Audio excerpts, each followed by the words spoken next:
गांव में कोई अच्छा बोलता ना हो तो लगे कैसे कि मैं सफल हो गया। बोले यश कीर्ति भी चाहिए। अब बता कितना चाहिए?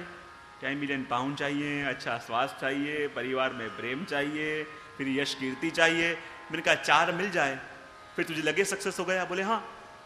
बोले 4 मिल जाए फिर मुझे और किसी की आवश्यकता ही नहीं है। मैंने कहा चल तुझे 10 मिलियन पाउंड मिल गए, अच्छा स्वास्थ्य मिल गया, परिवार में प्रेम मिल गया, फिर यश कीर्ति मिल गई, पर मन में शांति न मिले तो तुझे चल जाएगा? बोले ये सब चाहिए इसलिए कि शांति से रह पाऊं। ये सब इकट्ठा करने के लिए भाग इसलिए रहा हूं कि शांति मिले। ये सब पाने के बाद भी मन में शांति नहीं तो ये सब क्या काम का? तो मैंने कहा बता, शांति पाए बिना तेरे लिए सब बेकार है तो वो शांति कहां से मिलेगी? उसने कहा बताइए आप कहां से मिलेगी?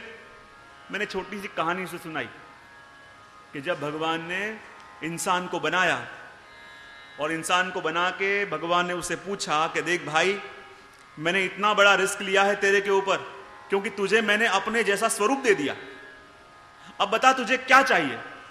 तो इंसान ने कहा प्रभु और कुछ नहीं चाहिए, देना चाहते हो तो आपके पास जो कुछ भी हो सब कुछ दे दो। पास में बैठे हैं लक्ष्मी जी, अरे प्रभु ध्यान रखना ये सब कुछ ले लेगा क्योंकि चेन्नई का है, ध्यान रखना।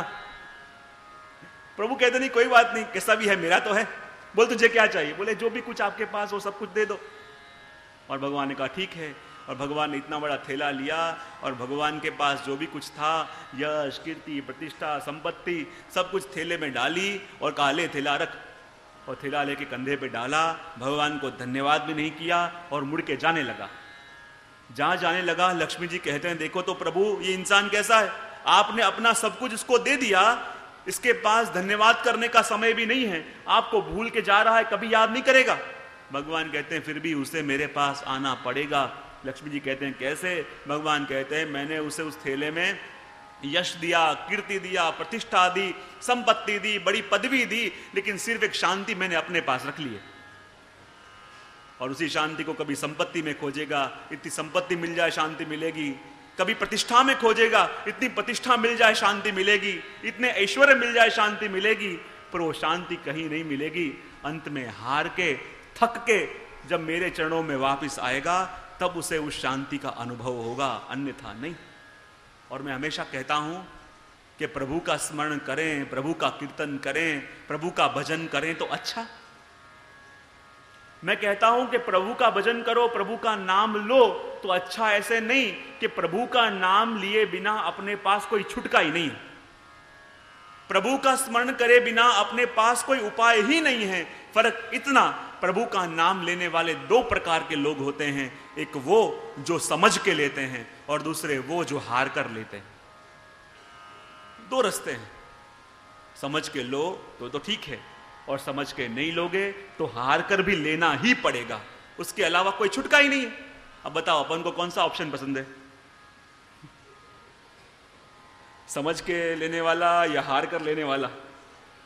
हाँ, क्योंकि भगवत नाम लिए बिना छुटका तो है नहीं, भगवत नाम लेना ही पड़ेगा। समझ के लो तो अच्छा, और समझ के नहीं लिया तो हार कर भी लेना ही पड़ेगा। इसलिए ये ग्रंथ वो है जो हमें उसकी तलाश करवा देता है, उसकी प्राप्ति करवा देता है कि जिसके लिए अपन भटक रहे हैं, जिसके लिए अपन ये शोध कर रहे हैं। और वास्तव में इसलिए तो इस कथा रूपी सत्संग को भी गंगा समान कहा गया है। ये भागवत क्या है? ये भागवत भी गंगा है। इसलिए कहते हैं अपने जगत में 2 गंगा हैं, एक तो भागीरथी गंगा और दूसरी ये भागवती गंगा। दोनों गंगा हैं, लेकिन दोनों गंगा में फर्क इतना कि भागीरथी गंगा का प्रागट्य प्रभु के चरण में से हुआ और भागवती गंगा का प्रागट्य प्रभु के मुख में से हुआ। उस भागीरथी गंगा को शिवजी ने अपने मस्तक पे धारण किया, इस भागवती गंगा को शिवजी ने अपने हृदय में धारण किया। कहते हैं उस भागीरथी गंगा का पान करना हो तो गंगा तक जाना पड़ता है, लेकिन ये भागवती गंगा ऐसी है कि जिस गांव में कोई प्यासा दिखे और ये गंगा ढूंढती हुई उसके घर के आंगन तक आ जाती है, ऐसी ये भागवती गंगा है। जिसे जहां कहीं प्यासा दिखे और भक्ति मार्ग में प्यासा कौन?